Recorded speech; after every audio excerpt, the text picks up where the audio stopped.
Perkenalkan, nama saya Anaklitus Nimigewo, NPM 2023 74 1200, kelas C anti korupsi.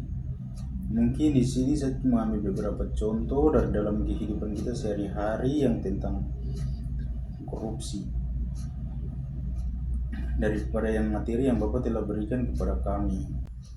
Oke, baik, di sini saya akan memahami sedikit tentang materi yang diberikan dari Bapak, materi dari pertama sampai yang ketujuh tentang korupsi. Yaitu korupsi itu adalah salah satu faktor yang merusak dan merugikan banyak orang, walaupun itu dalam bentuk masyarakat kecil maupun besar maupun negara. Karena korupsi itu adalah salah satu penyelewengan anggaran yang diberikan kepada masyarakat.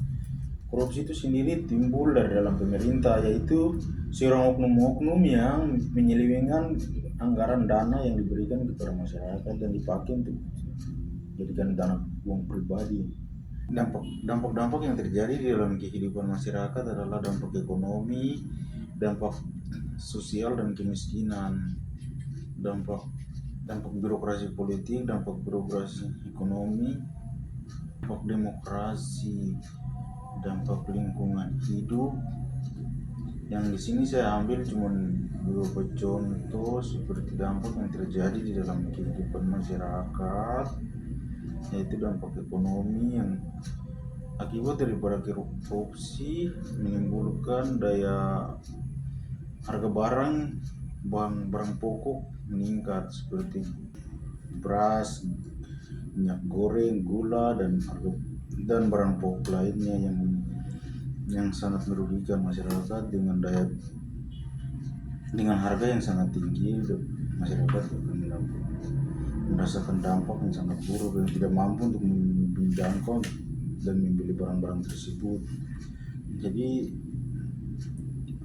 korupsi sangat menyusahkan masyarakat kecil, terutama kalangan-kalangan masyarakat yang miskin. Jadi di dalam korupsi akan ditegakkan aturan-aturan agar memberantaskan.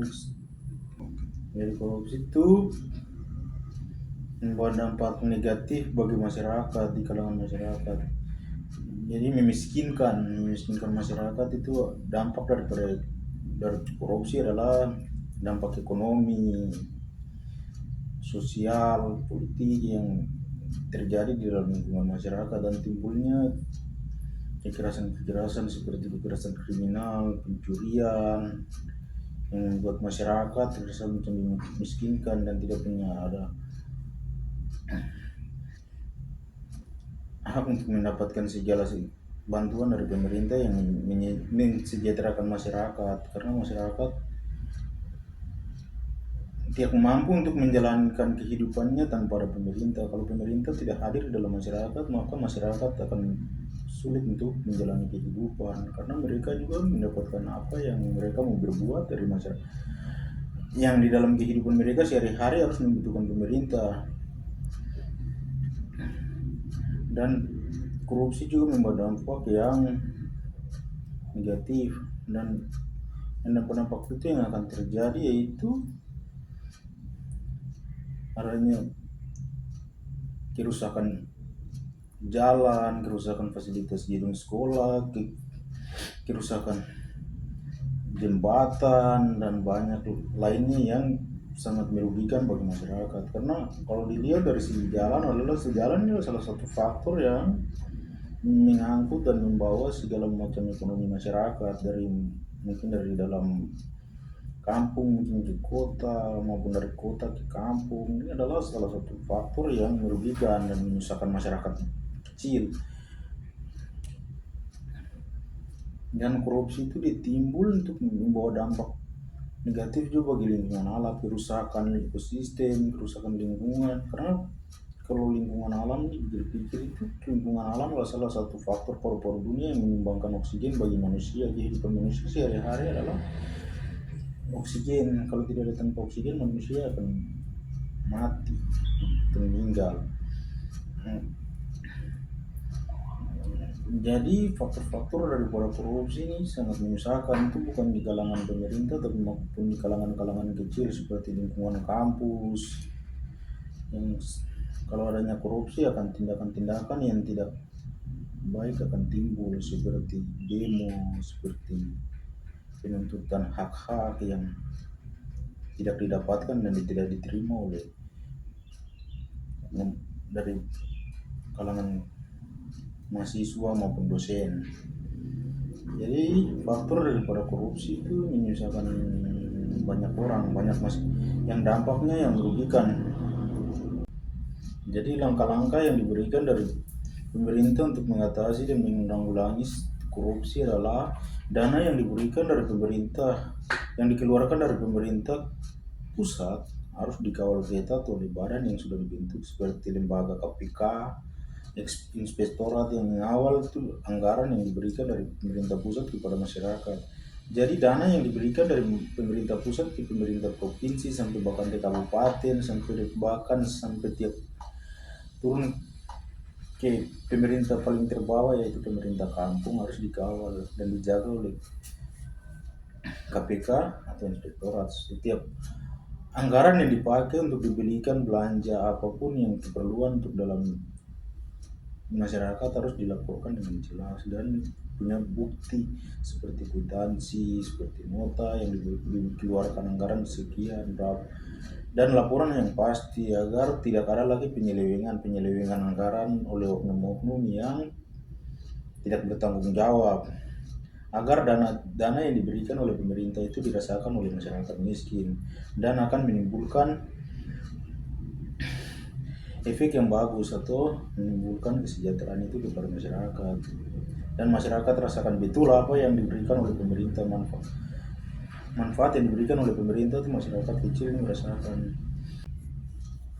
Jadi dalam penyelewengan anggaran, kalau dari pemerintah berikan anggaran kepada pihak-pihak yang terkait yang menyalurkan anggaran, kalau dari masyarakat ada yang mengetahui tentang hal tersebut, yang dalam oknum-oknum yang penyelewengan anggaran tersebut akan memberikan laporan yang kepada pihak yang terkait dengan bukti yang jelas seperti foto maupun video kepada pihak inspektorat atau badan KPK, melapor dengan barang bukti yang jelas agar dari badan terkait seperti KPK atau inspektorat turun ke dalam untuk mengambil langkah-langkah untuk memberi pihak oknum-oknum tersebut, pihak oknum yang penyelewengan anggaran tersebut dengan bukti yang jelas, agar tidak ada lagi kecurangan dana yang diberikan oleh pemerintah kepada masyarakat. Kalau dengan langkah-langkah seperti ini diberikan dan diterapkan kepada banyak tindakan-tindakan yang strategis dan langkah-langkah yang strategis, pasti tidak ada lagi korupsi di dalam masyarakat maupun di dalam wilayah, di dalam pemerintah, bahkan walaupun sampai negara pun. Jika negara sejahtera, harus diberantaskan korupsi. Korupsi dimusnahkan agar tidak ada lagi terjadi dampak-dampak negatif dan tidak ada lagi kemiskinan di dalam masyarakat. Jika negara sejahtera, mau sejahtera, masyarakat pun harus sejahtera. Kalau tidak sejahterakan masyarakat, bagaimana negara mau sejahtera? Jadi adalah salah satu momok yang merusak dan membawa dampak negatif kepada kehidupan masyarakat dalam bernegara adalah korupsi. Jika di negara mau sejahtera, maka anggaran yang diberikan dari pemerintah pusat, pemerintah provinsi, bahkan sampai pemerintah kabupaten harus diberikan. Jadi dana yang diberikan dari pemerintah pusat kepada masyarakat terpencil di bawah, dana daripada 40% yang diberikan dari pemerintah harus dirasakan oleh masyarakat, seperti sekolah gratis sampai perguruan tinggi, biaya kesehatan gratis, listrik murah, modal usaha. Jadi dana APBD yang diberikan dari pemerintah pusat kepada pemerintah provinsi bahkan kabupaten yang diberikan kepada masyarakat kecil di bawah, dana daripada pemerintah pusat yang dianggarkan APBD, dana daripada 40% harus diberikan kepada masyarakat kecil seperti sekolah gratis, pendidikan sekolah gratis sampai perguruan tinggi, kesehatan gratis, air bersih yang layak dipakai, fasilitas umum yang bagus, dan bahkan yang lain yang dapat menunjang kehidupan masyarakat agar masyarakat itu terasa disentuh oleh pemerintah di dalam kehidupan mereka sehari-hari, dan juga dapat pemerintah yang bersih dan yang baik, maka utang pemerintah, utang negara harus dibersihkan dan dilunaskan, dan tidak ada lagi jadi penyelewengan anggaran yang diambil oleh oknum-oknum yang tidak bertanggung jawab dalam kepentingan pribadi. Jadi dalam suatu negara yang adil dan sejahtera, maka tuntaskanlah korupsi. Jadi mungkin sekian pemahaman dari saya yang saya dapat memahami sedikit tentang kehidupan sehari-hari. Kurang lebih ini yang dapat saya simpulkan. Sekian dan terima kasih dari saya.